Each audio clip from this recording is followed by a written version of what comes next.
Chapter 155. I wake up in the dirt once again. Panic seizes my heart, then fatalism freezes it. The exhilaration of unleashing foreseen devastation upon our pursuers has now faded. It has been replaced by a terrible sense of impending doom. The nights are too good and too well motivated for us to escape, and they were on our heels up until an hour before dawn. I managed to hide myself and the others underground, but I know that it is only a temporary solution. With carriages at their disposal, the night can simply spread themselves out during the day and wait for us to come out at night, then they can overwhelm us. I shift once and feel the vast yet fragile weight of earth above me. The most tragic, the most ironic aspect of this morbid farce is that I could escape alone. I could change my appearance and use the earrings effect, my spells, and medicine alacrity to lose myself in some nearby town. It would take some luck to reach a port without valid travel documents, but it would be a possibility. I would die rather than leave my companions behind. Survival at any cost is not what I stand for when my allies must perish for it. I need to win despite all odds. Victory will not come through diplomacy, however. Octave may have been willing to talk, but it would have been to take me into custody, and I know where it would have led. Executing a fellow knight for any reason is punishable by death. I also renounced the order publicly, and those are aggravating factors. No, I will not put myself at their tender mercy. I will not surrender myself to anyone ever again. And that is why I am doomed by my principles, just as Jimena doomed herself with hers. A sad end to my tale. As I am considering my fate, the earth vibrates above, resonating with a spell meant to unearth. So, this is it. I allow the spell to pick me up and place a hand above my heart. The other grasps a knife at my back, for all the good it will do me. I expect the bite of silvery steel in my flesh. Somehow, it does not come. Instead, the spell weakens and my head is pulled up. I am very close to the surface now, and I can feel something that could bode well or terribly. The absence of sunlight. I sit up and let packed soil crumble from my form. A few moments and my face is free of anything but grime. I expected restraints or some form of attack, and so I am immensely relieved when I only feel one Majora and a few mundane mortals around me. Nobody in their right mind would send those to capture a vampire. I am inside of a tent, a thick one designed to protect our kind. I see a few worried faces on surrounding men wearing the white, embroidered shirts that I saw in the Dver base. Most of them stand as far away from me as they can. One of them, the mage, whispers a few words before pointing at a corner of the tent. Most of the men leave except a scared mortal on the mage. The isolated corner contains an open barrel of fresh water and a simple desk with a white towel and a letter. I understand the message and clean myself summarily. The towel is brown and dirty when I am done with it. I frown at my own slovenliness before I can stop myself. Now is not the time. The letter it is. Dear Rianne, I was quite surprised to learn that a fellow knight made an attempt on your life, considering that you are the artisan of our prompt victory. Thanks to your impressive device, the undead mages have retreated to their dead husk of a world, thus bringing a temporary end to the conflict. But I digress. Your exploits have garnered a lot of goodwill with the Dver and all of Eneru. Although we are honor-bound not to interfere with knight justice, some of us feel that our obligation towards you surpasses this rule, and we have decided to, shall we say, facilitate your departure. Dver servants have been tasked with recovering the sources of some curious auras this meal followed yesterday. I hope that they will find you quickly as well, despite your tendency to disappear from the sight of scrying spells. Once done, they are tasked with transporting you and your allies to a minor, hidden train station via secured sarcophagi, where you can travel wherever the line can take you. Please note that the train attendant must notify the authorities if your status as wanted criminals is found out. Please also note that they are not to stop the train. We will inconvenience the knights, but little else. You are valiant, my dear, but your valor cannot undo centuries of alliance. I would do more if I could. Yours, Victoria. P.S. Destroy the letter. The missive goes off in a puff of blood magic. I turn to the mage and mortal just as the others return with an empty sarcophagus. "You are the last one," he says in German. "How did you find me?" "Disturbed earth, like a tomb. Same as the others. By the water, this could prove problematic in the future. I must refine the spell. I accept the offer of blood given by the mortal. Afterward, I lie in the sarcophagus. I feel myself transported outside for a minute, perhaps, during which the unfamiliar weight of the sun on my last bastion fills me with unease, but nothing happens. I am hoisted, stored, and carried away by vigorous horses. We stop a few hours later, in the late afternoon, and I feel more movement. Someone knocks politely on the lid as soon as we are put down. I open my senses again and hear the whistle of a locomotive. Only one vampire aura shines by my side besides that of my companions. I recognize it. Carefully, I slide the lid open and see a wide back covered in black fabric. The man is currently knocking on Jimena's sarcophagus. We are inside a train car. "Crispin?" I ask, recognizing the master with whom we traveled through the Vosges and who bashed Gabrielites with his maze. The dour conductor turns and gives me an uncharacteristic smile. "Ariane of the Nirari." "Ah, forgive my carelessness. I meant Squire Ariane. Welcome to my humble abode once more. I will be delighted to carry you to your destination, where I am sure you will conduct your night-related business." He waggles his brows suggestively. "Too much?" he asks. "I have no notion of what you might be referring to, good sir. We must indeed go southwest, and our business is absolutely night-related, I assure you." "Splendid. We will be on our way. Oh, I have received a message related to night business, but since it does not appear to be very important, I shall let you read it instead. You can tell me if you deem it worthy of my time." "Of course." The conductor smiles, obviously excited by the heavy-handed cloak and dagger. I let him strut away while Jimena emerges with difficulty from her protective case. Her fingers make the steel groan and she bares her teeth, checking the corners. "Jimena? Sister?" She blinks. "Are you all right?" I ask. "No, I do not think I am." Phineas and Manfred come out as well, but they quickly read the mood and decide to retire to the male quarters to clean themselves up. We are left alone in the storage carriage, between crates and other pieces of equipment. When I triggered my Magna Arca, it felt so right. So much like me. I knew exactly who I was and what I stood for, and there was no hesitation in my heart. And that power. Ariane, I am not a battle maniac like Manfred and yourself, yet I cannot deny the exultation I felt when fighting a battle lord as an equal. Alas, I think that I killed us both with my recklessness. We would already have perished yesterday were it not for your presence of mind, and the knights will never let us leave. They will drag us back to the fortress and make an example out of us for defying them. They are too strong and we have few tricks. We are not dead yet. Ariane, she says, staring into my soul, you must run. Leave us behind. I know that you can escape alone. I know you mean well, so I will forget this insult to my honor. Ariane, I am serious. I raise a hand to forestall her objections. I remember a time when I was a fugitive, and someone protected me and even swore a blood oath to be my sister, which she has followed until now. Jimena, you acted according to your belief and became a lady as a result. I think that if you had not, it would have broken you. Your actions were meant to uphold justice. I knew when I met you that you had a spine and a bit of an unyielding sense of duty, and I desired to be your friend anyway. I did not think that it bore mention, but blood sisters do not desert blood sisters at the first difficulty. Jimena looks up and licks her lips with a nervousness that I had never seen before. If I die, Aitza dies. Then let us make sure that it does not happen. Together until the end. Yes. Together until the end. Good. Now that this emotional moment has passed, let us withdraw to the women's carriage. You look like a mudslide. I grab the fragile vampire and drag her to the nearest faucet.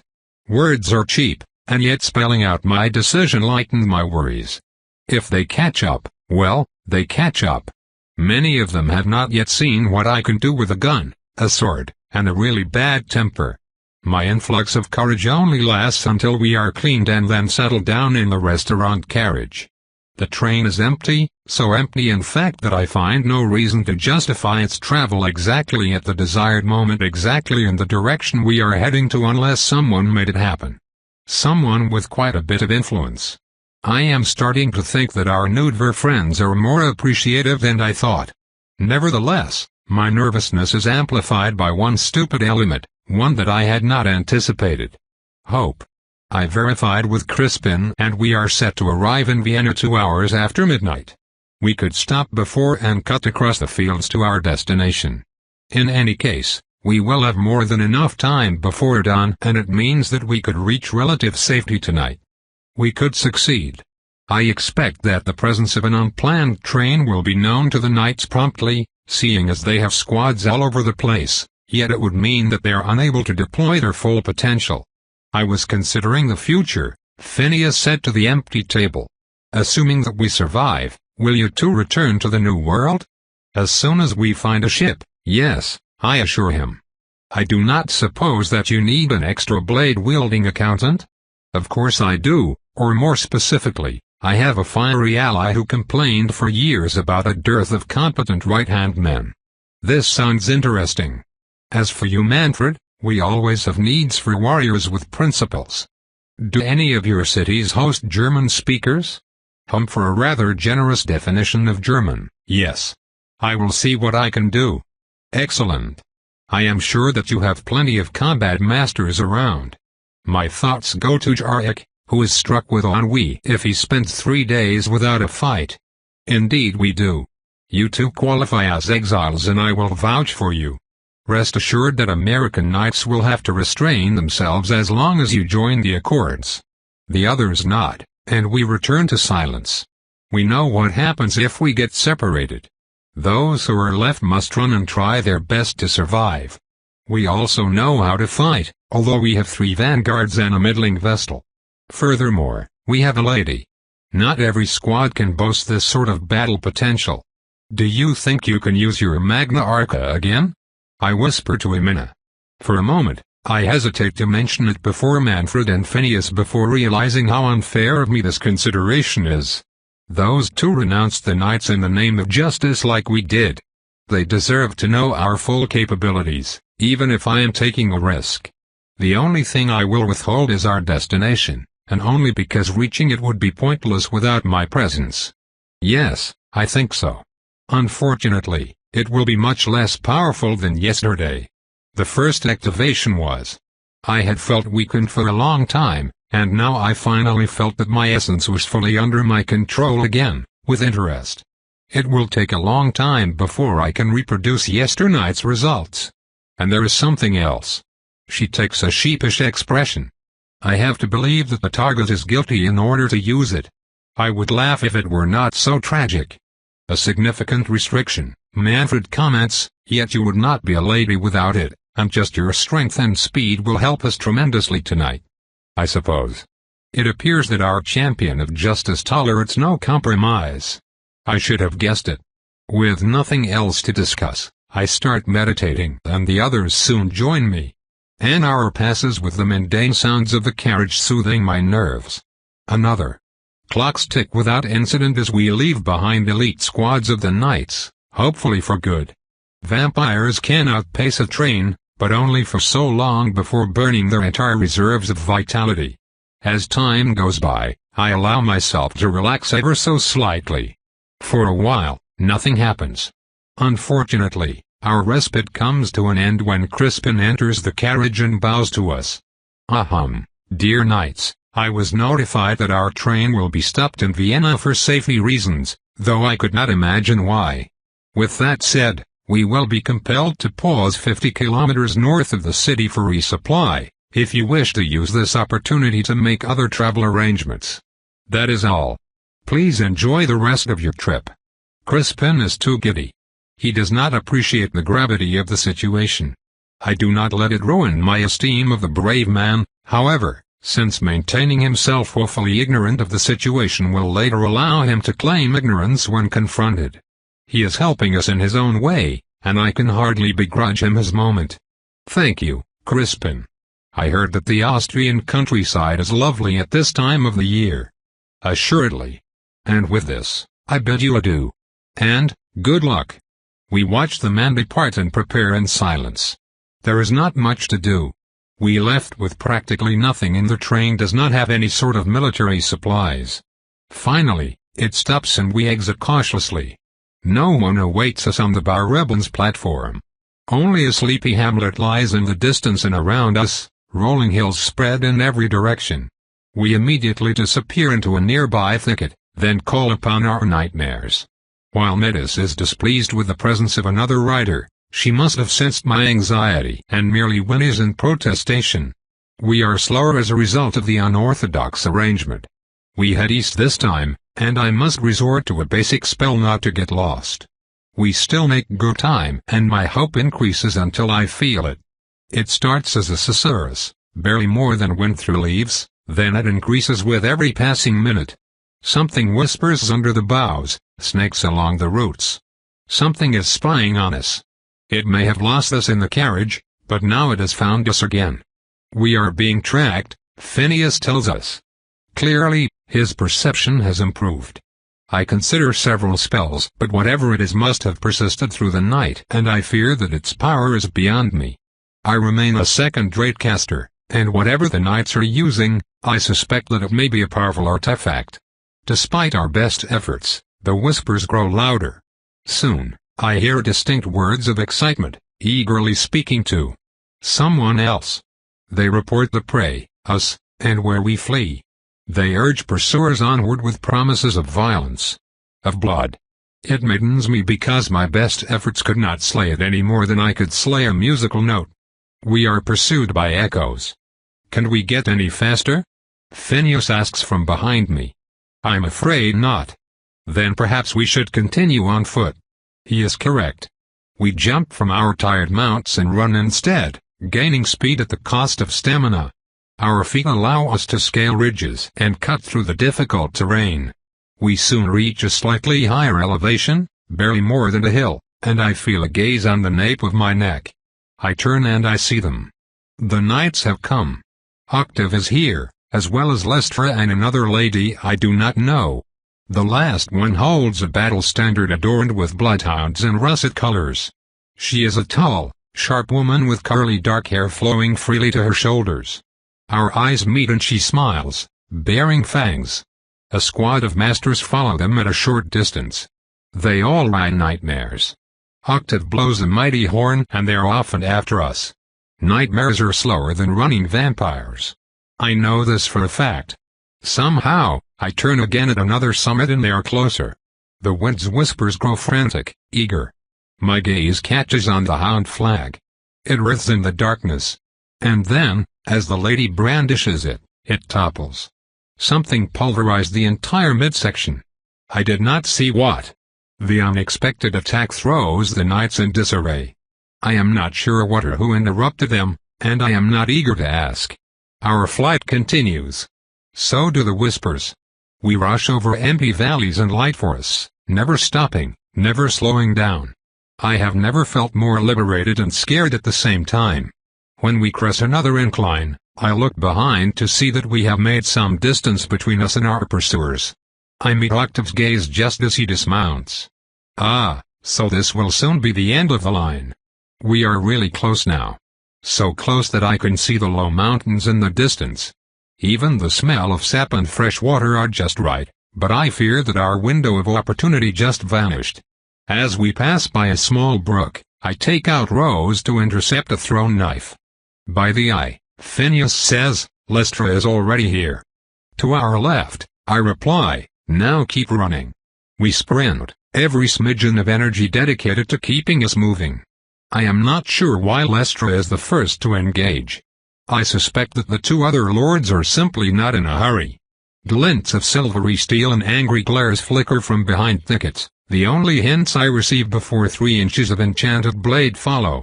By some miracle I manage to deflect all of them. You are merely delaying the inevitable, you know?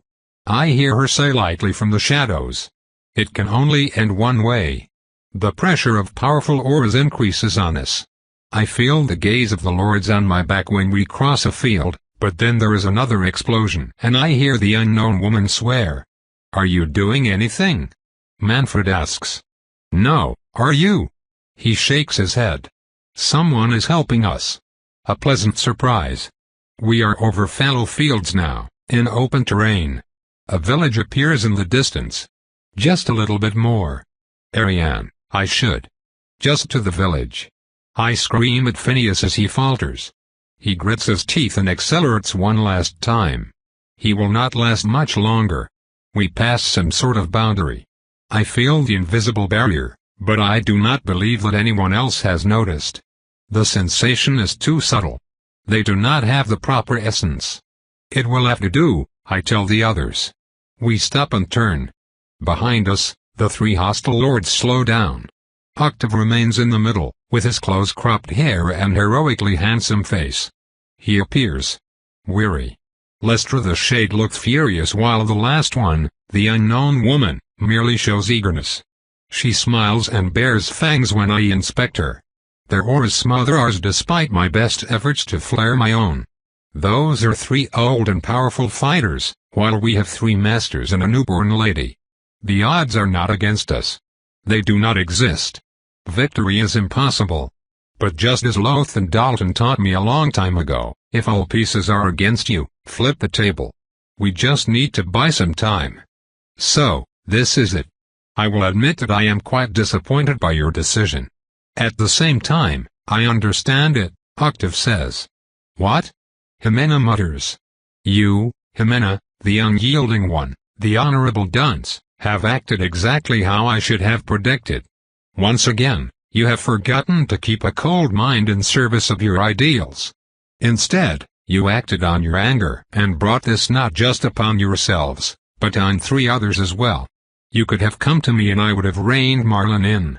You could have gone to Lestra or waited until we returned to the fortress.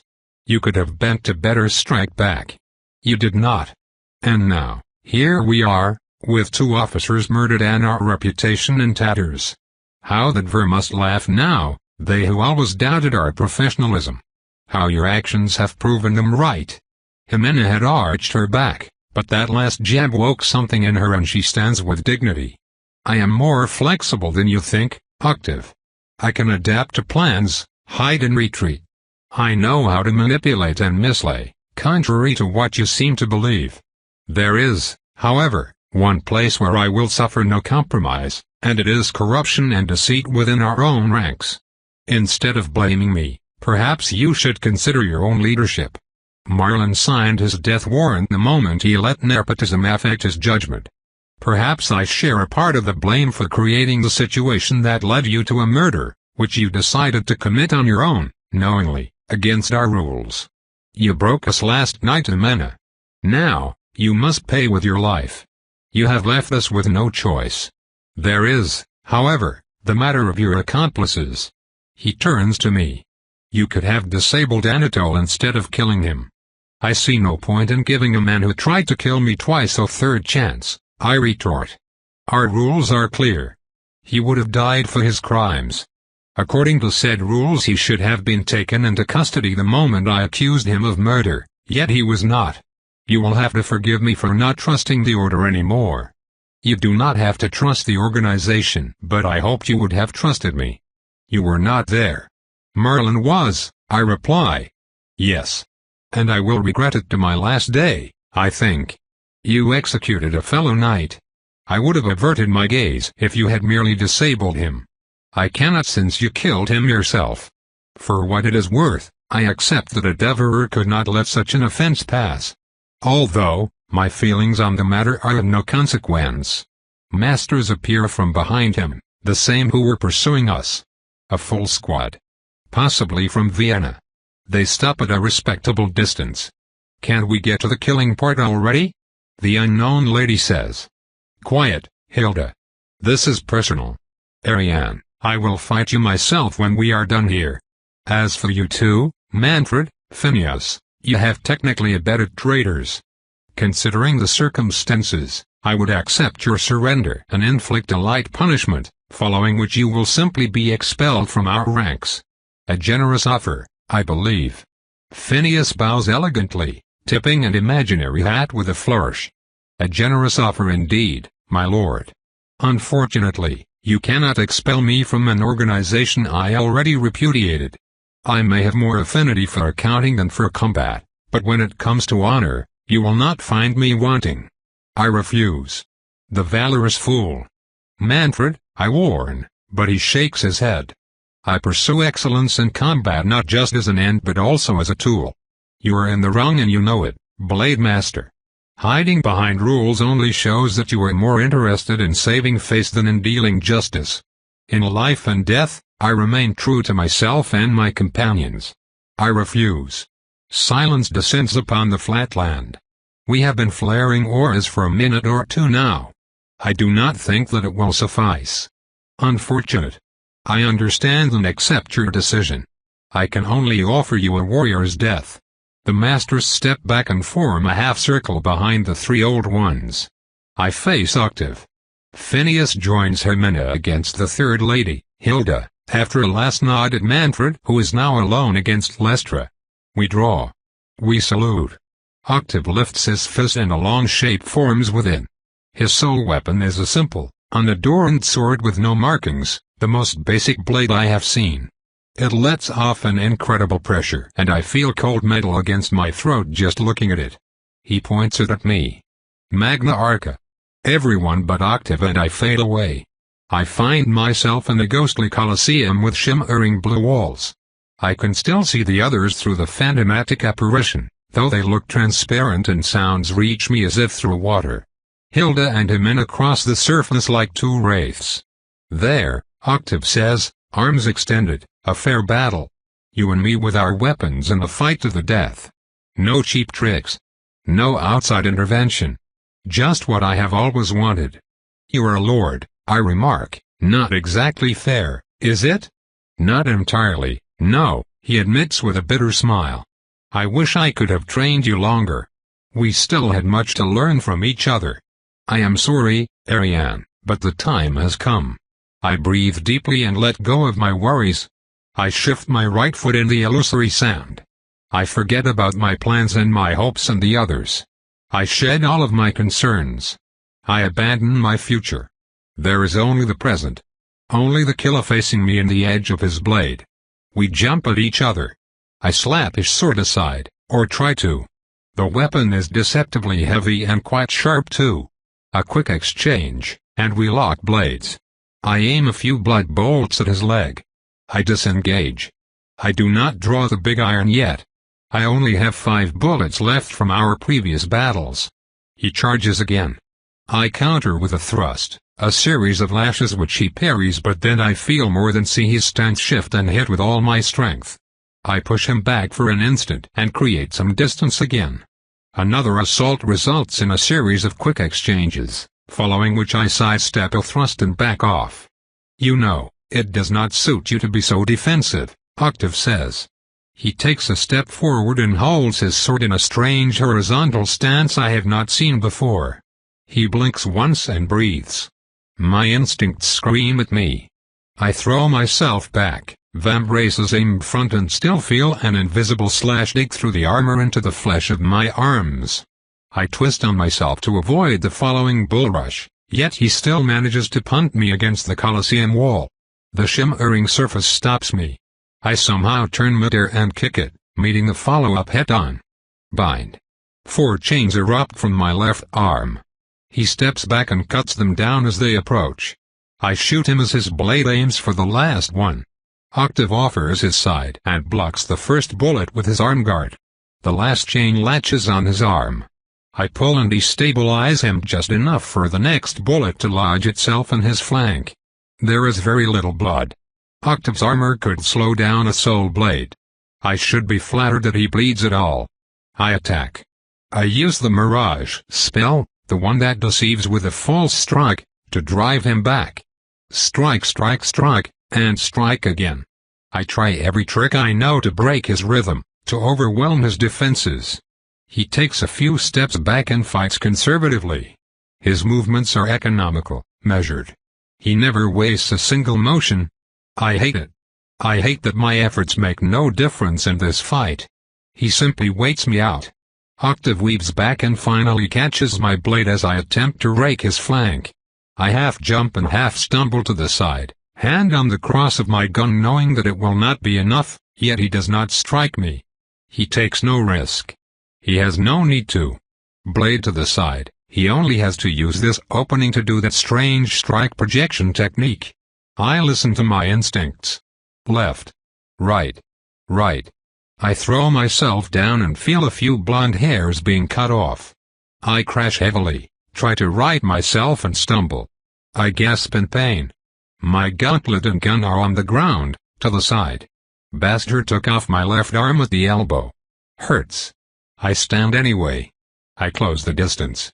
He takes his time to dismantle my defenses. I am caught in the right thigh. I can barely move. Sorry, Ariane. My hands are tied. No, they are not, you asshole. And you still have both. I wait for death, but the unexpected happens. Hilda's ethereal form is thrown through the arena with something lodged in her gut. I recognize it. It is a massive arrow. Octave's Magna Arca fades and he turns to face a new threat. I use the opportunity to take a look around. Manfred is wounded but he still faces a frustrated Lestra. Broken knives lay at his feet. She holds a curiously curved short sword in her hand. On the other side, Jimena and Phineas have fought Hilda to a standstill, with the Lancaster only showing superficial wounds. As expected, Svyatoslav emerges from the forest at our side. He holds a bow as tall as himself as well as a curious, silvery glove. A barrel is strapped to his back. You should not have shown yourselves, Slava, Octave greets. I was willing to disregard a few arrows, but now you have appeared to face me. I will not let you kill the only sister I have left, Octave. I will stop you. I know that you will try. You lot, move in. Magna Arca. The pair disappears just as my only saint brother flicks his wrist and 3 short arrows are suddenly knocked in his bow. They are wraiths to me, but the incoming squad is not. I clench my jaws to fight off the pain. 3 of them engage me while the other 2 split up on the 2 other duels. I try to join Manfred to fight back to back but they manage to box me in before I can recover enough. I let a powerful axe blow slide against Rose and dive under a spear thrust. The bleeding flesh of my arm hits the ground and I hiss in agony. Not healing fast enough. No time to stop. I parry a sword attack and strike back. The axe wielder focuses on defense. I cannot overwhelm him. I am too tired. For almost a minute, we fight a losing battle and I only manage to escape death by the skin of my teeth. I cannot even use spells anymore. My combat turns into a 2-on-1 fight where I must constantly maneuver to prevent the third warrior from reaching me. I am left with no opportunity to disable an opponent. Manfred breaks first. Lestra plants her blade in his shield arm and pulls. Black blood rains on the ground. It falls to his side, useless. In one smooth motion, she forces him to drop his sword. The 3 knights pull back and leave me a moment to see my friend's death.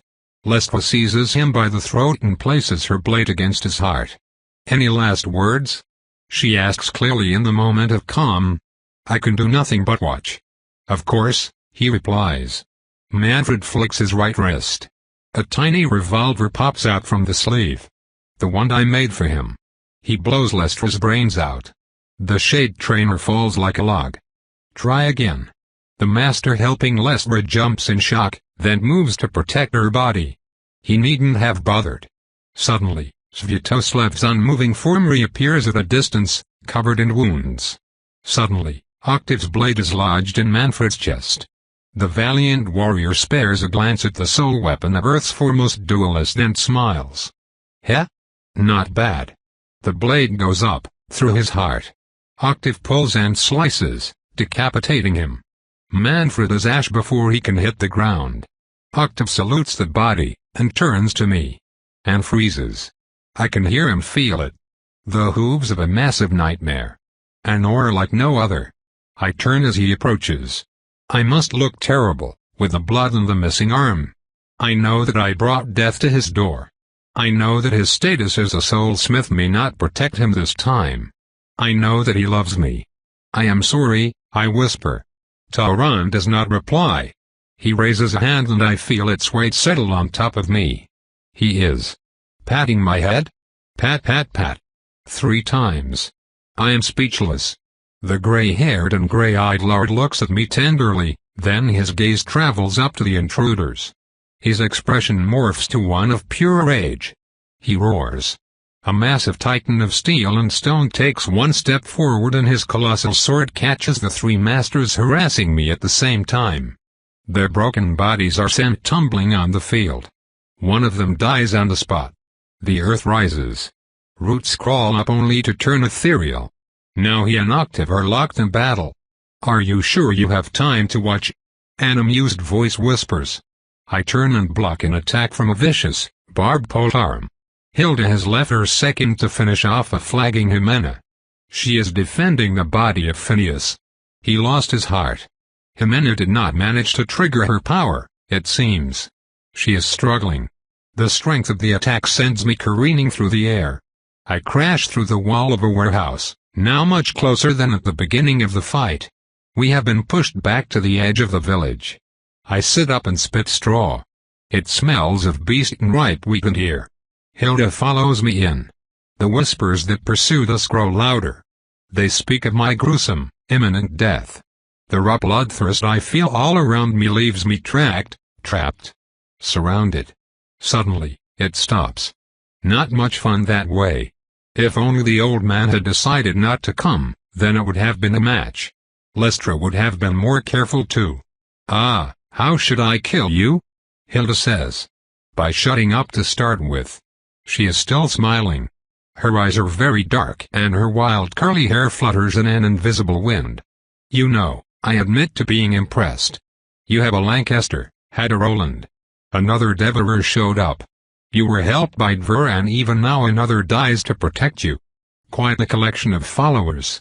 You must give some fantastic fellatios. Not that. The others and I, we found ourselves to be of kindred heart, I reply as I try to regain some strength. I feel myself giving ground. So tired. Kindred of heart? She asks, amused. Yes. Integrity, self-improvement, a love for creativity and what makes life worth living. Letting others live and find their happiness. Those are some of the values we align on, not just for vampires but for others as well. It does not matter that Nami likes risk and sex and Tauron loves organ music, we all found ourselves through the passion and respect we share towards worthy pursuits. Hilda stabs half-heartedly with her halberd. It takes all my remaining strength to block most of those attacks, and the last jab still hits my shoulder. How very cute. I wonder if sex and organs can save your lives now? She mocks. You know, I think that is what conquest means to me. Not destruction and domination, but building something together with the people I respect, against all odds. It means to gather the tools to change the world instead of letting it change us. To build the homes and domains where we can be ourselves and where we can be safe. I will not leave the world searching for a promised land. I will build it myself. Another backhand blow slams me against the far wall. I use it to stay upright. You're into some niche shit, my dear. Very niche. I believe that some would call you pathetic and without ambition, while others would call you simple. I do not need their approval. Quality is better than quantity for friendships. I dive under an arching strike and roll over a row of crates just before she reduces them to splinters. I really enjoy listening to people's dreams before they die. It always amuses me to realize how many projects collapse because their architects bite the dust. The world is filled with ideas that withered and died because I killed the ones having them. It feels like pruning a tree of all its weak branches. Yours is the latest twig added to my collection. I am sorry to say that your little kingdom of happy philanthropists will fail because you simply did not have the strength to make it real. I agree, Hilda. Power will give me the tools I need to accomplish my goal. Thank you for the chat. And goodbye. My vision turns purple. Roots as large as trees explode from all corners of the building, shredding everything like paper. The warehouse tilts into an abyss that was not there an instant before. Magna Arca. And the world collapses. Chapter 156. In the interstitial gap between a moment and the other, in the cracks between two atoms, enough substance exists for the transcendental to crawl through. That is, provided that someone foolish showed it the way. What is space, what is time to one that exists before it? For some reason, the entity has chosen the image of a young man in a tan suit. He sits on nothing really, just a correlation in the infinite vastness of a dot. His features remind me of my brother and father, like a long-lost sibling even though I have never met him. Except the eyes, of course. Those are the eyes I know, slitted and purple. Why am I here? Awake. No voice graces my illusory ears. The entity has no time to waste on converting concepts into sounds. You mean ladyship?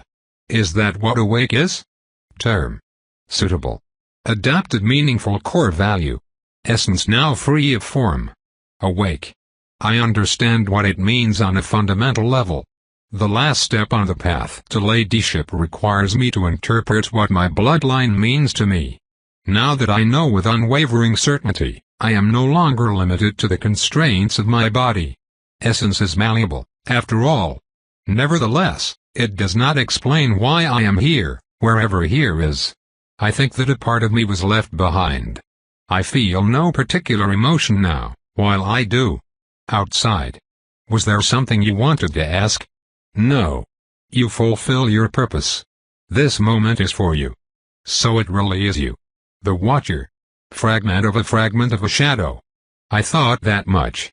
I always wondered how an entity so large could care about something so small as us.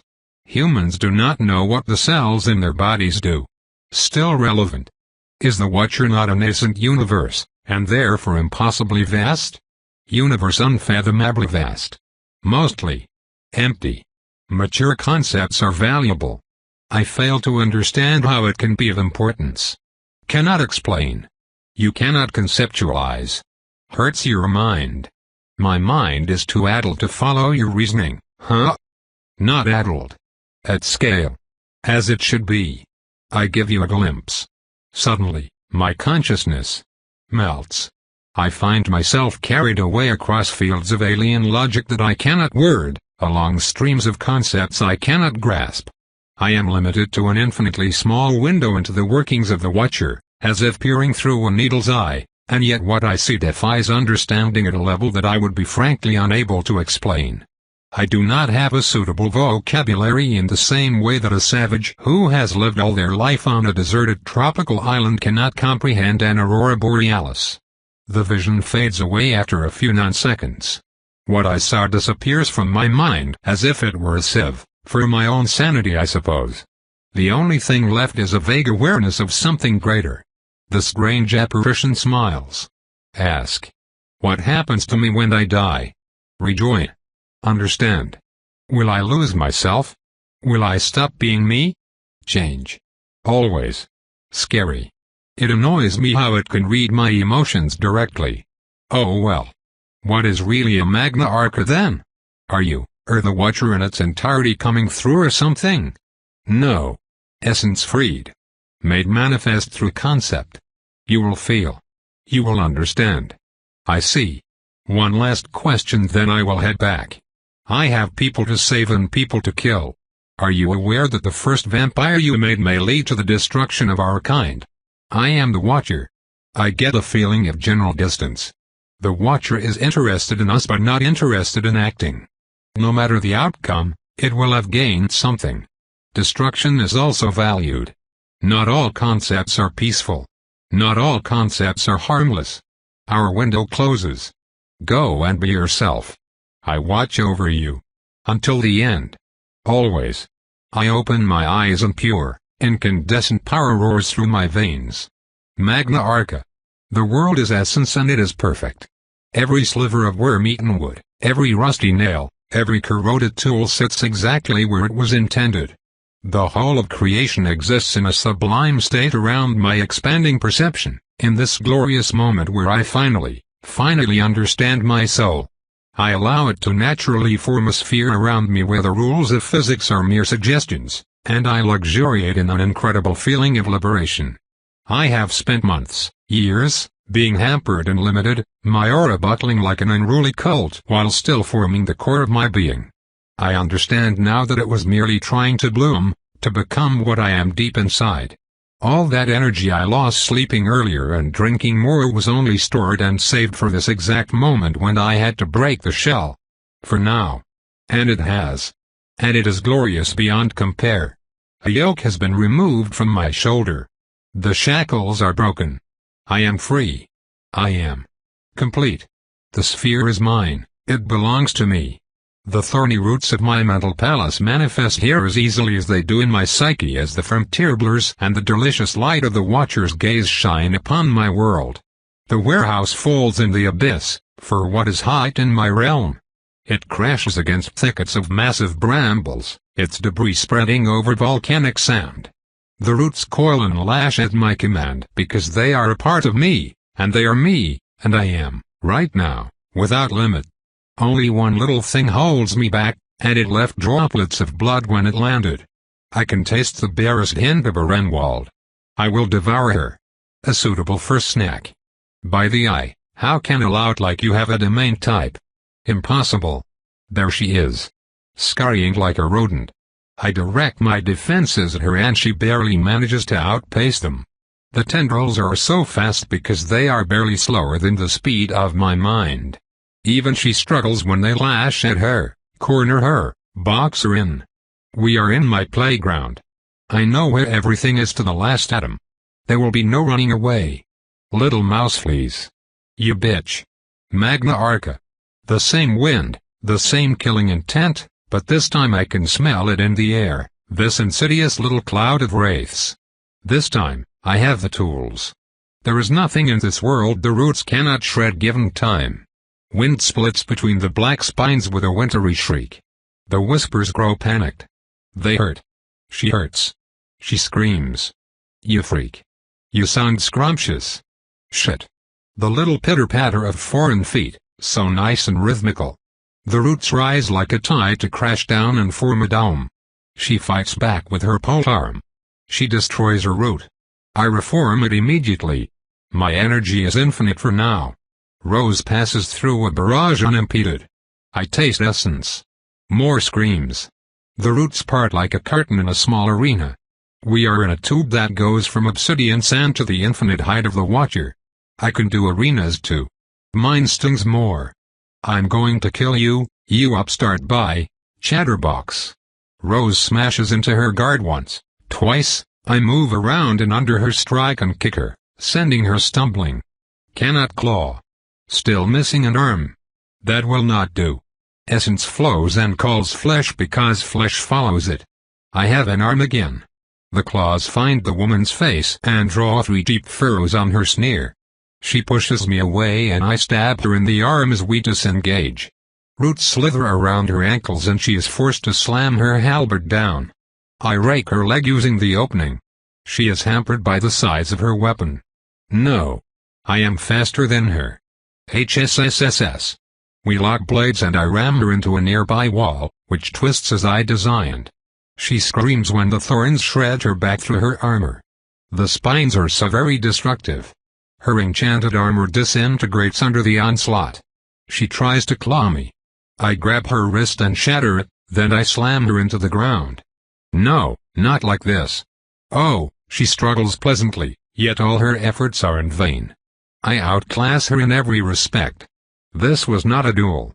It was not even a test of my limits, no. This was merely a punishment. I do not commit or mistake and indulge in silly games. The lover is in peril. I have no time to lose. Hilda tastes of cruel hunts and shallow pleasures. Her essence bolsters mine, although I can barely feel a difference.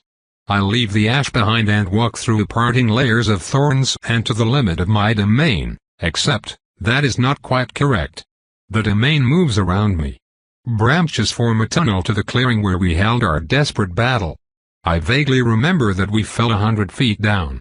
It seems that my Magna Arca considers this a pointless detail. I rush forward and feel an exhausted Jimena at the edge of my perception, still covering Phineas' prostrate form and Nosviatoslev's too, though my brother is recovering. The enemy masters have left and apparently taken Lestra with them. Only Octave remains of our foes. Manfred's ashes lay where he fell with his precious gun discarded in the dust. Sand replaces grass where I walk. I refrain from growing trees to allow me a better sight of the arena where Tauran and Octave still duel. I search with a fearful heart for their phantomatic shapes and find them without difficulty. Tauran is now the size of 3 men. Octave runs on one of his immaterial walls to avoid a strike, in vain. The soul blade extends at the last moment and still catches him in an armored greave. The knight successfully bounces down on the ground and back up before awakened stones compelled him to mush right into Tauran's stone-covered fist. The avatar roars and the knight's domain trembles. I am so strong now, so whole. I will help the lover. He is worth it.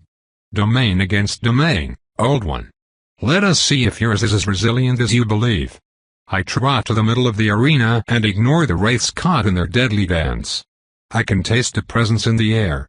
Octave's essence removes him from the world to live his passion as a duelist. He exists completely elsewhere while I exist in between. We overlap. I smile and allow the roots to tear through the earth. They latch onto the phantasmagoric walls languishly. They take their time. Soon, an entire half of the Ghost Colosseum is covered in a cocoon of spindly death. They latch on. They bleed through. The Colosseum becomes solid under our unwavering will. Octave's ghost gasps and wavers. Our eyes meet, a gaze separated by a different space. I cannot help it. I smile and snap my fingers. The thorns shift on themselves like cobras. They rip the construct to ethereal shreds. Octave and Tauran's colossus appear before me. Octave is absolutely shocked. I love it. Round 2. Tauran strikes downward, I strike laterally. Octave is forced to block both and loses his balance, but he manages to push himself off the debris before we capitalize on it. Slippery slippery. Tauran and I coordinate without a word. Octave is now fully on the defensive and we harry him back. I manage to score a few strikes on his formidable armor, denting it. 3 domains now compete with each other and I can barely form a few walls of thorn, but then there is a lull in the battle. Tauran's avatar form walks by my side and places an oversized hand on my shoulder. There is a rumble and an invitation felt rather than heard. He is opening himself to me and I, in return, open myself to him. There is no hesitation. There never was any doubt. The sand and stones shift from my control to his while the trees and roots are fully mine. Our combined domains subsume the last spectral walls. We are so unthinkably powerful that we could give even my sire pause. Octave realizes it immediately. He picks a vial from a chest harness and downs it. His flagging aura rekindles. We face each other across the fields. The Colosseum reforms behind him and prevents my roots from piercing the earth, but it breaks halfway under the power of our combined strength. I wish it had not come to this, he remarks. So does Manfred, I retort, and then with a lick of my lips, and so does Hilda. Octave hisses in fury, showing anger for the first time. He charges us and we charge back. Gone is his restrained and his patient combat style. He is now a tornado of perfect, vicious strikes. And so are we. Thorns cling to every step he takes while rocks smash in his chin, disturbing his perfect balance. It will take more than that to pierce through his amazing armor, and this is where we come in.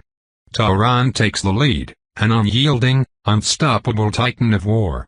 He has shed half of his armor to increase his speed. His style is as straightforward as I remember. Tauran advances and overwhelms, only stopping to strike harder on the next step. As for me, I let my lover take the brunt of the assault and slide in and around, sending vicious thrusts and wild, sweeping strikes at the beleaguered knight. Our dance is, without a doubt, the deadliest on earth tonight. Purple light shines down upon us while our concepts battle for supremacy. A part of me revels in this fight to the death where 2 mistakes in a row spell death, a waltz on the edge of the razor. Thousands of hours of battle experience together with skill and grueling training all led to this very moment. I slice twice with Rose, both attacks blocked, then lean back to avoid a counter and rake his armor at the knee because I knew that a stone would slightly displace it from his position on a level one cannot quite explain. Tauron makes full use of the opening to attack the chest and forces Octave to block awkwardly. He is now on the back foot. Another part of me marvels at my new physical abilities. Octave's Magna Arca enhances him when he's outmatched and I still manage to keep up. I rush through the air. I deflect blows that would have sent me reeling. Is this how it feels to be at the top? The sensory ecstasy of fighting a monster to a standstill? Of winning. The rarefied heights of the world hold such intoxicating scents, and I dive into this fight with the pure, unadulterated joy of being alive despite someone's best efforts. We breach through Octave's armor in the next exchange. Tauron's massive blade cleaves into his chest on the right side, and I use the opening to stab him under the left shoulder. He tastes like frail perfection. The roots smell the blood in the air and grow ever faster to box Octave in. I direct the closest one, but others act without prompt, or perhaps I direct them subconsciously. Octave blurs. In a series of blinding movements, he pushes me off and lunges at Tauron, somehow weaving between several strikes. His sword pierces through the stone-covered chest at heart level. Tauron backends him and sends the hostile lord tumbling.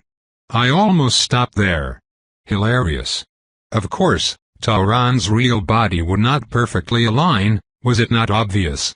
The knight falls back and tries to attack me instead, but we know each other so well by this stage. I can get into his rhythm and delay, escape, deflect. Meanwhile, it is unwise to neglect Tauron. The furious Ver takes a few step backs, then charges forward like an avalanche, complete with flowing rocks. Octave is forced to jump to the side. Meanwhile, I have found something of interest on the ground. My discarded gauntlet. I pick it up and fasten it in mere moments. It appears undamaged, somehow, and the glyphs light up in my mind. Octave sees me and I spare him yet another smile. He jumps away, outside of the limit of Tauron's land. He surveys the devastation. All of this death. He whispers in a broken voice. Suddenly, a third vampire joins Tauron and "You let it happen," Jimena answers with bone-deep weariness. "You sacrificed your honor for the sake of your reputation. And you will lose both." She lifts her sword. "I judge you guilty." Octave hisses. Bloody trails drip down his smooth cheeks. He touches a glyph on his mighty armor and his form blurs. It disappears, as does his aura. Jimena waves her sword around. Did he turn invis? Roar! Tauron sheds his armor and screams in triumph. I join him with a gleeful hiss. We have done it. We have won against the knights. They will remember this day to the end of times. The ecstasy of battle fades as it becomes clear that Octave has left for good. My essence retracts somewhat, although it still bubbles eagerly. We are alone. Phineas still lies prone. Svyatosave has already rebuilt his damaged heart and moves to join us. Manfred is dead. He fell against an overwhelming enemy after disabling a lady, a fitting end for one so dedicated to martial prowess. He fought by our side to the very end. I will mourn his passing. Somehow, having the knights remember me forever does not seem like such a glorious prospect anymore. The thorn roots burrow under the earth, which settles down. My Magna Arca fades now that its purpose was fulfilled. I can still awaken it, should I see fit to do so. I do not. I feel a bit empty with the last of my passion leaving me. Should we give chase? Jimena asks half-heartedly. It would be unwise to chase after him outside of my land, Tauron replies calmly. He most certainly will have reinforcements. Better to go to my castle and let politics follow its course. The Dver may like their alliance with the knights, but they like having a soulsmith even more. Come. Pick up your friend and let us retreat for now. I doubt that we will be attacked again before sunrise. I will not follow, Svyatoslav answers with a shake of his head.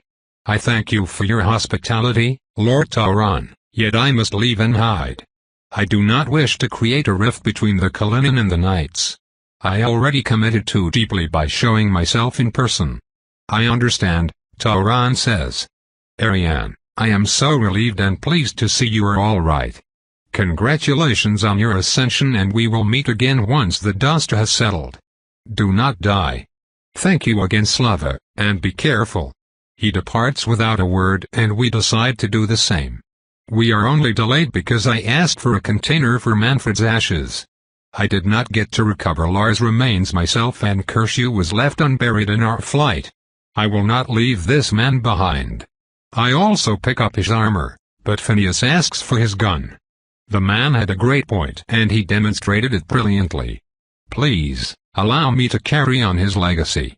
One day I will be shot by a vampire, and I shall be extremely sore about it. We call on our nightmares. Metis tramples the ground in excitement at my new power, but she grows more subdued when she feels my mood. I wonder if my despondency stems from fatigue or if it is a backlash of using Magna Arche for the first time. In any case, we follow Tauron in silence through deserted streets and empty fields, then up the mountain to his idyllic retreat. The castle is just as vertiginous and story-like as I remember. Lift the drawbridge, Tauron orders when we stop in the inner courtyard. We may have company. Understood, Millard. I would love to be able to get home and order a minion to lift the drawbridge and arm the cannons. I now have a new life goal. My lover's gypsy servant emerges from his private quarters. They exchange a few words. Jimena leaves with Phineas to their personal quarters. My sister gives me one last worried glance before leaving. Yes. Well. I look up to Tauron's impassible face. Tauron, I did not think. I brought death to your door. You saw me as the only person in Europe willing and capable of stopping an elite night strike force, did you not, my star? Yes. I can only blame the urgency of the situation on being so. Ooh? Tauron grabs me and places me over his shoulder not too gently. I am now looking at his back while my legs wiggle uselessly against his chest. He starts walking. Continue. On being so callous and not considering your, willingness or the political implications of this decision. And I will be forever grateful for your help. I just hope that rescuing me will not tarnish your image and, We are in his bedroom. Were you not going to beg for my forgiveness? A low, rumbling voice says. Yes? Tauron dumps me on the bed, then he rips his shirt open. Beg better. I am not used to the caveman version of Tauron, but I do believe that I shall grow fond of it. I open my eyes the next night to a terrible, terrible feeling. Vampires do not normally wake so much as reach full consciousness in an instant. Tonight is different. I remember when I was 15 and I wanted to try one of Papa's cigars on a bet. It had been the vilest thing I had ever tasted, and I was so desperate to remove the stench from my tongue that I had downed a glass of liquor the way I had seen adults do. It was apple liquor. The sight of apples made me nauseous for the next 3 months. This is worse. Suffice to say, I would throw up if I physically could. URRRRRGGG. How very eloquent of you, my star. As always, your intellect shines upon this humble home. URRRRRG. How could Jimena move and fight after she turned into a lady? I want to crawl in the nearest hole and wake up for the winter solstice. First, my star, one does not turn into a lady, they ascend to the rank of lady. You can ascend up your own, and second, you shall feel better momentarily. When is momentarily? You predate the invention of the water thermometer, Tauron. Momentarily could mean in a month. How short is your gratitude, my star? Tauron chuckles. Then he does something with his cold hands on my neck and I feel much better. Ah, thank you. I let him work in silence for a while and cannot help but wonder. What should I do now? I believe that returning to America might be best. In fact, it is a necessity. I awoke earlier and took the liberty of contacting allies. A ship will pick you up in Trieste in 3 weeks. I would be mad that Tauron did not ask for my input, were I not mature enough to realize that his decision was the right one. I must evacuate with my allies as soon as possible. What about you? Will you come with us? Your land. Tauron merely chuckles a bit. Your concern is noted and appreciated, little one. It is, however, completely unwarranted. The Dvor Council already sent a security force to negotiate with the knights and to make sure that we are not disturbed. It appears that a member of the council whom I would qualify as an old bat kept a grudge against you. Unfortunately, she was completely outvoted by a party led by Comenius. You certainly have a way to impress crusty old warriors. I fight a lot and tend to keep quiet during briefings. And you avoid political games, instead working for the success of your side. A vanishingly rare quality these days. Comenius guarantees your safety. Nevertheless, we will be cautious when moving you out.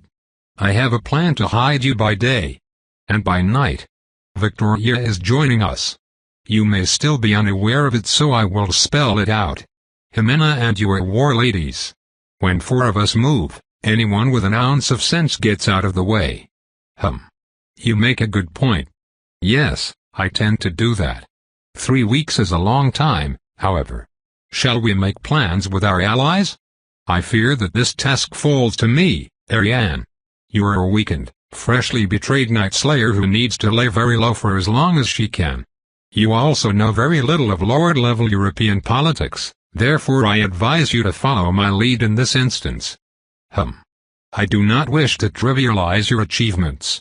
You have accomplished the impossible by surviving a night hunt. Now let me make sure you survive the experience. As you wish. I trust you. Thank you, my star, and for what it is worth, welcome to the top of the world. The top of the world does not feel like much in the following days.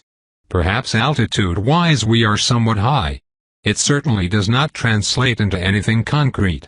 I am kept aware of the evolution of our situation by a very open Tauran, who informs me that the knights have preferred to retreat rather than push their case. It appears that even they know that the Dvor will not relinquish Tauran and that Tauran will not relinquish me. His reputation as an intractable fighter is well established. During our stay, Phineas dedicates himself to learning how to shoot with unexpected fervor, and I am more than happy to assist in my free time. Jimena remains a fidgety little fusspot until her servant and lover Ainsa joins us, following which she is much more relaxed. We try to train our respective Magna Arca, however it soon turns out that she is physically unable to trigger hers on me, even after I stole her favorite pair of socks. She must truly believe the offender guilty in order to fight. I do not have such compunction, and I experiment on mine with Tauran's help after recovering for a few days. As I observed, my Magna Arca creates a sphere almost 100 yards across. Within its confines, I can feel other people's presence even when they hide through magical means. Meanwhile, obstacles like walls and boulders only remain if I allow them. Elevation and direction do not appear to matter much either, and I can climb to sets of stairs by walking on a flat surface. Paradoxically, the sphere moves with me if I will or if I leave its limits. I do not understand how this works. The last interesting element is that objects like furniture or even trees can disappear when the sphere expands, but reappear afterward. As for the roots, I can summon them at will. They are very similar to my mental palace defenses in the way they move and act. Other roots always appear and act without my prompt, especially at the edge of the sphere, although I can take control of them directly if I focus. As for my control, it will take some time before I regain the instinctive feeling I had on the first night. Tauran assures me that this is perfectly normal and that Magna Arca grow in power with their wielders. I asked him about domains, as mentioned by Hilda. Tauran goes on to explain that there are several types of Magna Arca. Strike powers allow the user to launch a specific attack or effect. Jimena can select a target and gain advantage against them, including the ability to track them through their bonds. Suarez can cut anything in front of him at a distance. Those are considered to be Strike Magna Arca. The next type is Avatar Magna Arca, which allows the user to take on another form. One of the masters we fought could turn liquid, and Jarek increases in size. They both belong to that category. There are exotic Magna Arca such as those that relate to the control of humans. Finally, the last category are the domains. Mine falls squarely in that category. Tauran has a hybrid domain and Avatar Magna Arca. He mentions that they are arguably the most useful in an all-out battle. They also tend to be very powerful. After spending 20 minutes explaining those differences, he reminds me that using categories is a pointless exercise, a remnant of our human tendency to organize things into neat boxes. We do not speak of it, but we both know that what matters is the strength of the concept behind the power. And indeed, even with Amena, I feel no need to mention the curious encounter with the Watcher's shadow of a shadow. Merely thinking about it fills me with unease and a deep sense of reverence. I would never consider sharing the details willingly. The following 3 weeks pass without incident. I make sure to enjoy Tauran's attentions, and I show him, and only him, my ability to make adjustments to my body. He is quite pleased. Eventually, all good things must come to an end. Victoria joins us and we depart the castle using an unexpected cover. I now realize what Tauran had meant when he mentioned being discreet when I spot a convoy of carts covered in beautiful, handmade decorations handled by people dressed in garish color. It is a gypsy caravan. Seriously? I ask. I bet 5 marks in a favor with the leader that you could take him on in a knife-throwing contest. I am a Dever lady, Tauran, not a circus performer. He claimed that he could not possibly be bested by a frail, anemic woman and that you should learn your place. I want 3 of the 5 marks and another neck massage. We have an agreement. I give a few other demonstrations on our way south, then we split up from the amused mortals to board the Vienna-Trieste Austrian Southern Railway. We arrive at the Italian port city the very same night. Trieste has to be one of the most pleasant places I have ever visited. The city extends, majestic, along the Adriatic Sea. The blockish buildings with a myriad of windows show both Viennese and Venetian influence. I regret bitterly that we cannot take more time to explore. Alas, I am informed that the city master is displeased at our cavalier arrival and we must away while Tauran appeases him with a diplomatic gesture. I leave my lover on the Piazza Venezia and resist the enticing smell of coffee permeating the place even at this late hour. I do believe that I shall be the one to visit your land next time, my star. Your travels are too full of excitement for my taste. Oh, do tell me and I will make sure to prepare the place so that you have a pleasant experience. Yes, well, if someone can tidy up the new world, it certainly is you. I do not do farewells very well, so I shall leave you for now. Tauran immediately shows that it was a lie by kissing me passionately in public and drawing a few appreciative comments from Victoria and a nearby group of students. I call him an uncouth vandal to his back and leave for the waterfront. We find our ship with great ease. Ariane. Yes, Phineas? Is this a Verger warship? So it would seem. No sooner do we approach the powerful ironclad steamship with its predatory, sharp design that we are spotted by a sentinel. He signals inside and a man walks down the gangplank, a man with a scar and a deep air of paranoia. Loth's bodyguard. He is practically shoved aside by my friend's massive shape. Ariane, ye terror. I forget all proprieties and jump into his arm. He twirls me around like a child before planting me back on the pavement. It is so good to see you, Loth. But how? I never thought you would be the one to come. What are ye blabbering about? I'm here on official business. On a diplomatic mission to allied vampire bigwigs of the, wait, which one was it? The Inaru faction, his bodyguard grumbles. That's the one. Hey, Joel, get that stick out of your ass. Who would attack us here? With 3 battle ladies present? I would rather not find out, my liege. PFFFT. Anyway, I'll be the one to pick you up and drag ye back to whence ye came. I must have words with Constantine. I hope the old chap has made some exciting progress with his war golems. What His Majesty means is that he will address the issue of the long-term safety of the local Verger population as well as commercial points of interest. Loth rolls his eyes. Yada, we'll handle that shite in an afternoon and then talk about sending weapons to kill people by themselves. Right. So I hear you were in a bit of a tussle. Huh? Count on the American vampire to start a revolution. I assure you, I reply, somewhat miffed, this was purely accidental. Loth stares with open disbelief. You mean to say that ye have no problems with authority whatsoever? How unfair. I am perfectly capable of following orders, especially if I agree with them. You mean to say, Loth continues without waiting, that Constantine did not send me that long and rambling letter asking me how to handle you? I gape while Jimena displays a suspicious lack of reaction. He did no such thing, I affirm. He very much did. I wonder if he took my advice. I told the lad to get off your case and distract you with explodey stuff. It worked for me. I huff. Constantine merely sought my cooperation on various projects including offensive spells and war golems, nada? Wait a minute. Wait a minute. So he did listen. Smart lad. Oi? I am not so predictable. Right, Jimena? Of course not, dear sister. See.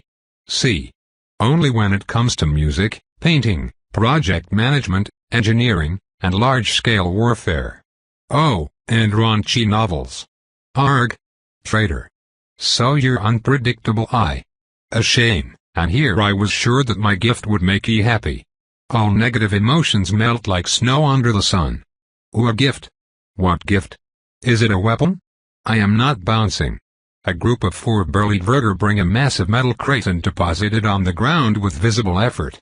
An intricate pattern of runes cover its flank, most of them isolation runes, and despite this, I can still feel a comfortable cold seeping from the cracks. Quite the contrary, lass. The ice palace you got us in that stupid wager had the mother load of interesting materials. Now you'll see what the king of Scarag clan can accomplish with top-tier tools and materials. Ariane, get a gander at your new armor. I named it the Aurora. You're gonna like it. Tobe continued,